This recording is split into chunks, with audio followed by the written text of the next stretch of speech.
Olá, bem-vindos.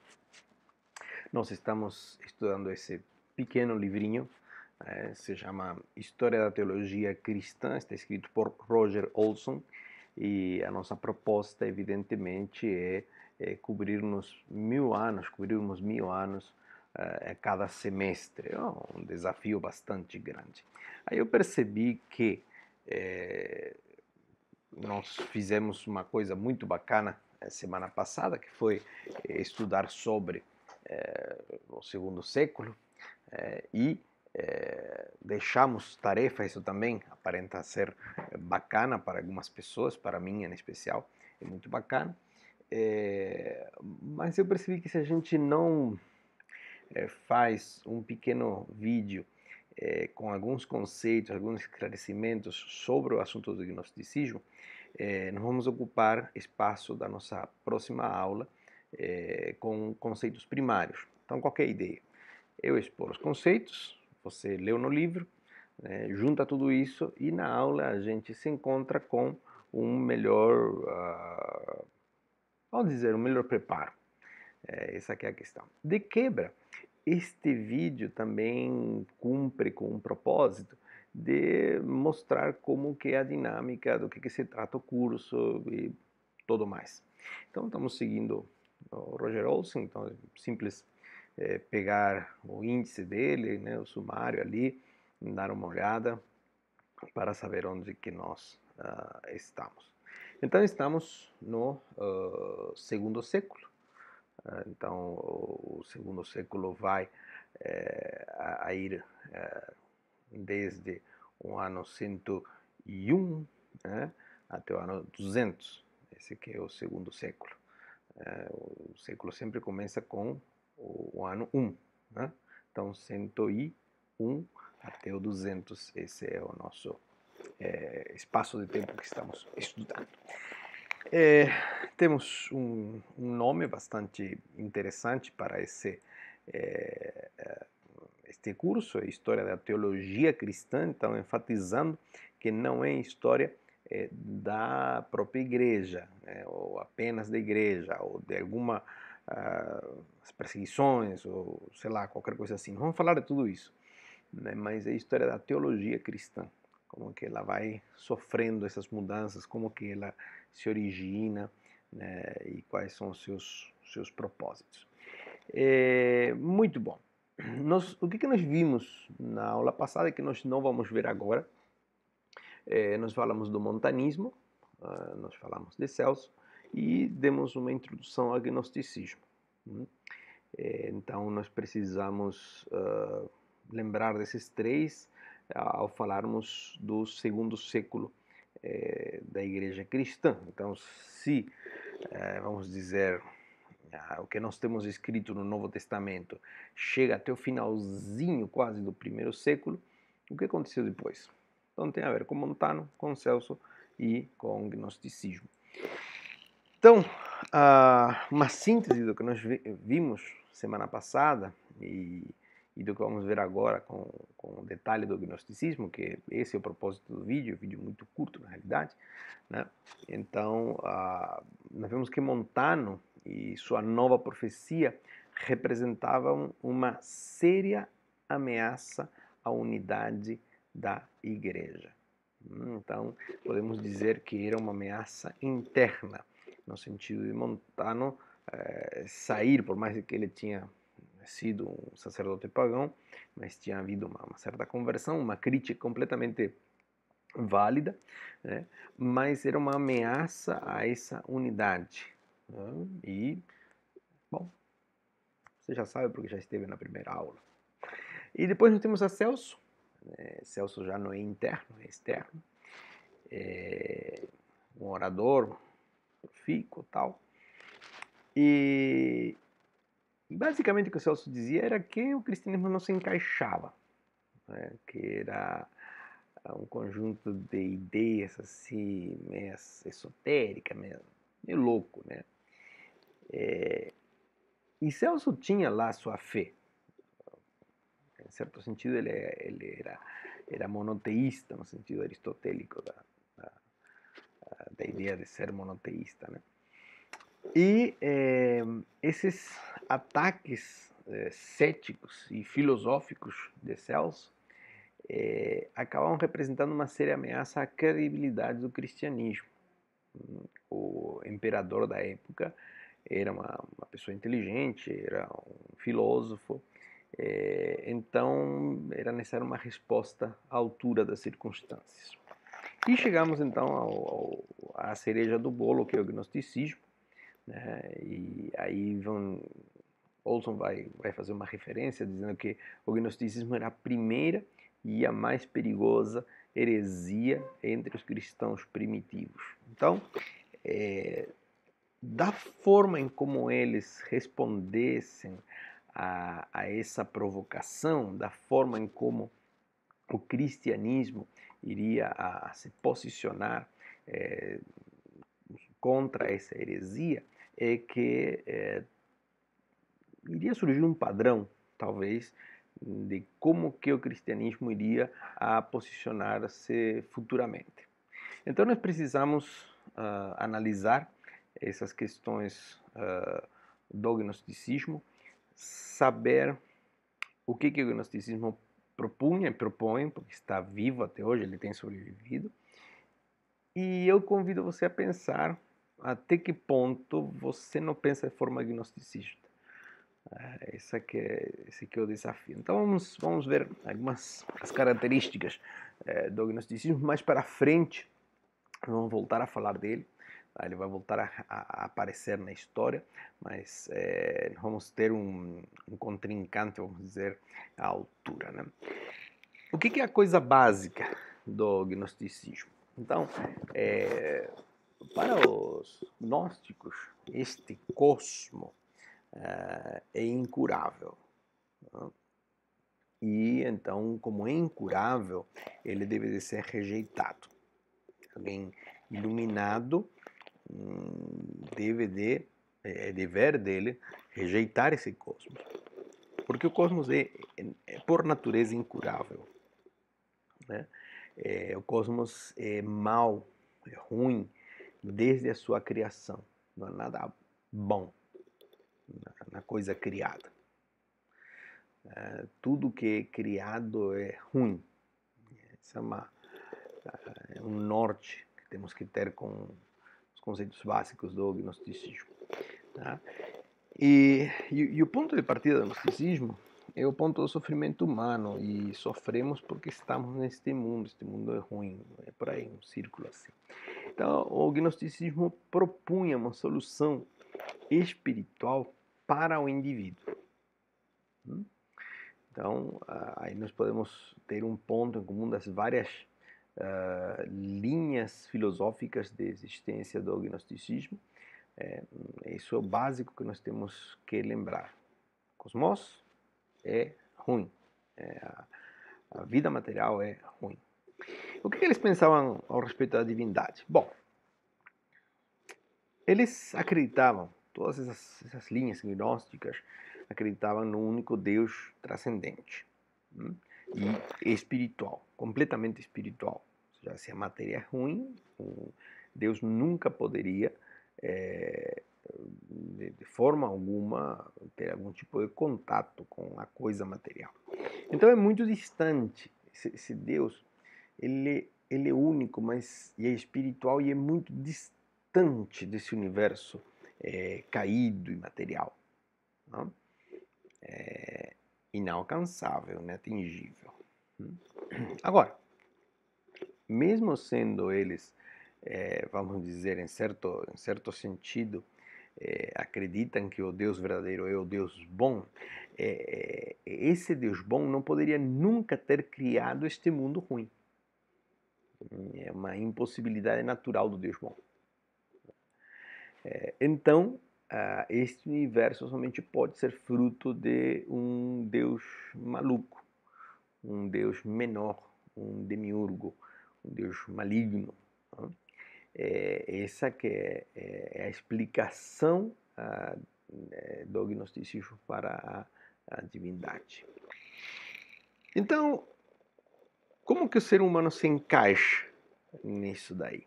Bom, nós somos centelhas daquela mesma substância espiritual que o Deus, né, aquele Deus bom, espiritual, transcendente, que é da mesma substância dele.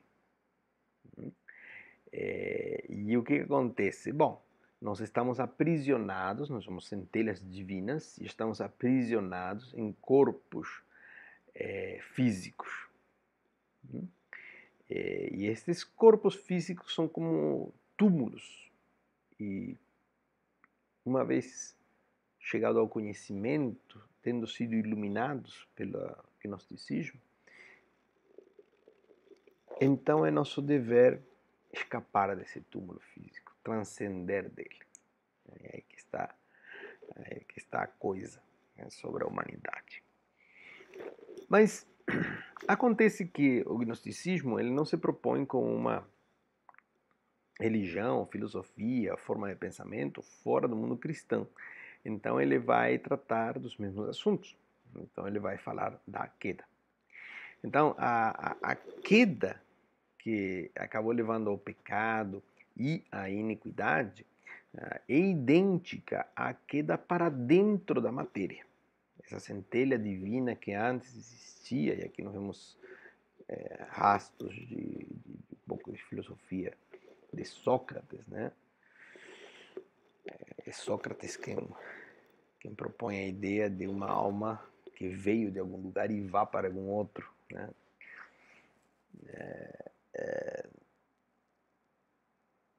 Ele propunha essa ideia eu tenho a impressão de que alguns cristãos pensam assim hoje, né? Que quando nasce um bebê diz ele veio, né? Como assim ele veio? Ele nasceu, nós somos cristãos, nós não somos nem socráticos, nem gnósticos, né?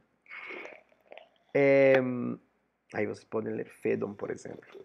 Ele fala bastante disso. O Platão recolhe essa ideia. Muito bom.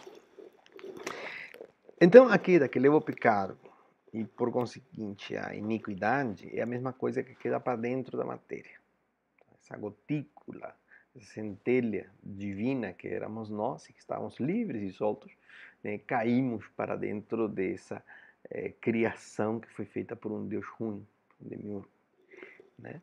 Então, criação e queda são sinônimos, é a mesma coisa. E enquanto estamos presos ao corpo, estamos presos ao pecado. Então aí você começa a revisar alguns conceitos, né? E aí por isso talvez se explique a dificuldade às vezes de entender algumas passagens, né? Principalmente Romanos e tal, porque daria a impressão de que Paulo estaria concordando com o gnosticismo, mas ele não está. O problema é que nós estamos muito como se fossem envernizados de outras filosofias, de outras ideias, que não são as cristãs. Então, o que é a salvação? Porque se a queda é o sinônimo da criação, o que seria salvação? Bom, salvação é escapar a essa escravidão, a esta existência material e poder viajar de volta ao lar de onde caíram as almas dentro desta criação. Então, esta salvação se dá pela gnosis, que somente chega a nós porque o enviado do Deus bom, depois de passar por muitas camadas de materialidade, chega até nós, né? E esse autoconhecimento, então, é o que nos vai libertar, nos vai salvar. Então, em toda essa parada, quem que é Jesus? Bom, Jesus era o veículo humano daquele mensageiro espiritual Cristo. Então, este redentor espiritual enviado, deixa eu ver se isso. Eu falei de camadas de materialidade, mas o que Olson fala são camadas de realidade. Então, esse mensageiro espiritual, que transita por meio de todas essas realidades, acaba transcendendo elas e chegando até nós. Ele assume, ou adota, melhor dito, um corpo físico no batismo. E esse corpo físico é o corpo de Jesus. E esse mensageiro espiritual o abandona justo antes da morte, porque são duas coisas que o gnosticismo entende de que não poderia haver intersecção entre a coisa divina e a coisa material, entre a coisa divina e o pior da coisa material, que é a morte. Certo? Muito bom. Mas estamos falando do século II, do século II. O que tinha acontecido no primeiro século? Então, nós vemos, eu trouxe apenas dois versículos aí, vemos a João lidando com esse protognosticismo do século I. Então, eu voltei no tempo agora, para ver que esse gnosticismo não é uma coisa nova do século II. Começou o segundo século, vamos fazer o quê? Vamos inventar o gnosticismo, né? Não, é uma ideia que se vem forjando e ela está misturada com várias coisas.